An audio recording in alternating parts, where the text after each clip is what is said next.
is Mark Kennedy, and I'm chairman of the Alabama Democratic Party.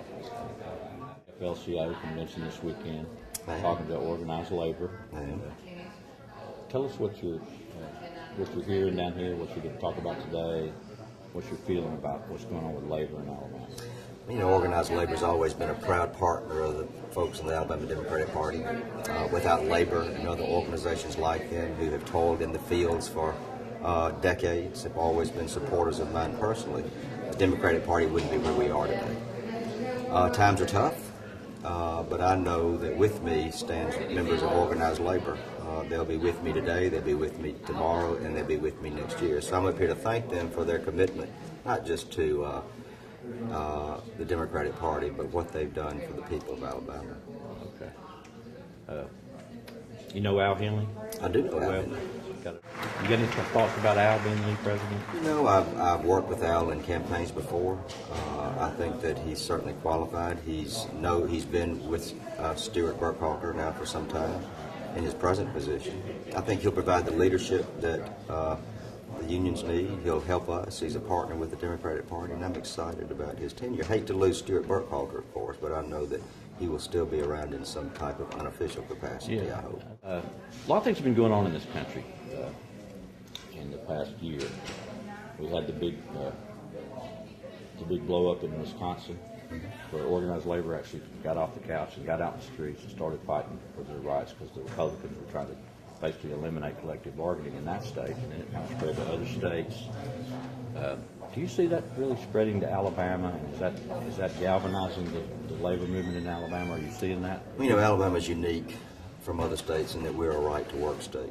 Therefore, unlike other states, we have strong union members, but we don't have large unions because so many of our corporations and companies are non-union. But for those that are engaged, I think that they're doing a better job of reaching out to teachers who are really union members, even though they never probably saw themselves as union members until this latest legislative session, and to state employees and other folks that share the same values and concerns that people in organized labor do.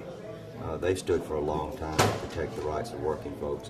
People just forgot where they got a minimum wage, where they got safe work standards. It was with organized labor here in Alabama and across the country. So will we ever have a Wisconsin? I would like to think so, but I'm not so sure whether it will be something that we'll see in the near future. What do you think about the Occupy Wall Street movement? Do you see that coming to Alabama in some ways?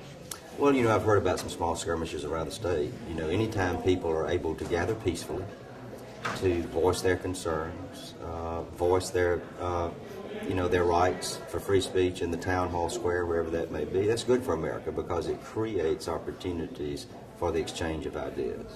Those people that are against those folks that are working or that are standing in cities all across this country are probably more afraid of their message than they are about being tied up in traffic jams because they're standing there. How does that compare to the Tea Party movement? Even the media in this country I would cover the crap out of Tea Party and get all excited about that, but all of a sudden they're scared of Occupy Wall Street. Well, you know, a lot of the mainstream media, I think, is affected by conservative values. The Tea Party, for them, are sexy. You know, their ratings go up. It's very difficult for us in the Democratic Party to get the same type of coverage as our friends in the Republican Party simply because we're not the party of big business. We don't sell newspapers. You know, we don't buy advertisements. And so what we get, we appreciate. But I never thought that there's a fair balance in the media as it relates to our values versus their values or vice versa. What do you got going on with the Democratic Party coming in the next year or two? What do you guys really is on your agenda? What are you working on? What do you see that you need to be doing to bring the Democratic Party back after basically having the Republicans take over all three branches of government in this state? Well, you know, one thing that we have that we've never really tapped into is a great army of loyal Democrats and supporters and people who are willing to listen to us. We never spent much time in the past decade of really organizing ourselves at the grassroots level.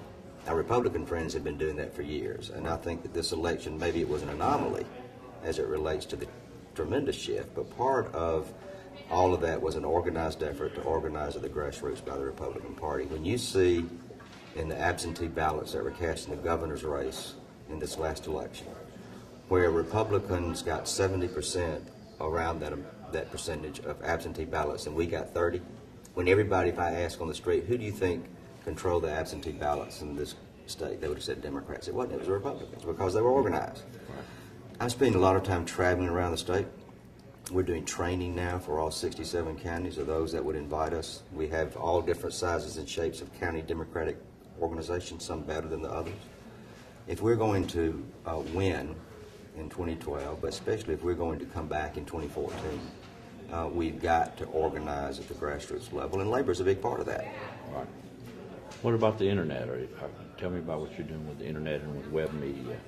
Well, I know you're on Facebook. I'm on Facebook. It depends on what I post as to how many friends I get or lose. You know how that goes. One day I'm up to almost 3,000, the next day I'm down to 2,700. But it's a great way to communicate. I was not on Facebook until I became chairman of the party. I have two sons that live on the whole internet, in the whole internet world. But it's the new and coming thing, and especially for young people and for young adults. That's where we have fallen down. We're not recruiting Democrats on college campuses like we should, and now we are.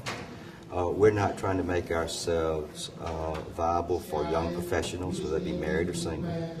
We've got to go and offer a new menu of who we are, what we are, and what we plan to do, not just for those of us who are the faithful, but for all of those young, whether they be college age, in their 20s and 30s and 40s. You look at a meeting of Democrats, great people, but most of them look like me. Right. And we've got to be more relevant to young professionals, working families, and so forth that are in their 20s and 30s, and we're going to get there. Right. I mean, it's like, obviously, if you go to any big city in this country, you go to any bar, you're going to run into progressive Democrats everywhere you turn. They're there. And as a matter of fact, they're here in this state. You go to the south side of Birmingham, you go to downtown Montgomery, you go to Mobile, Huntsville, especially Huntsville, a lot more progressive up there than other parts of the state. We've got to be in those bars and in those clubs and in those restaurants, recruiting and talking about democratic values. Because you're right, it's not that they're not there. It's not that we have to go out and convince them. It's just that they're just urban as opposed to rural and so forth. I think it's just kind of where the audience seems to be there. We just got to bring them into the vote. Right. And give them something to vote for. That's right. So you got to recruit some candidates. The Republicans have taught us a lesson in Alabama about how you vote against something. We've got to give people something to vote for. We've got to give them some goals and values and aspirations of what this state can become if we're forward thinking. Fear and anger are the two greatest motivators to move people to make decisions. The worst decisions I've ever made was when I was either afraid or angry, whether it be with my children or in my professional life. And the Republicans kind of have a corner on that market. I'm not about scaring people. I'm not about making people mad. I'm about offering a better Alabama and a promise for a better Alabama. And we've got to be better stewards of that message.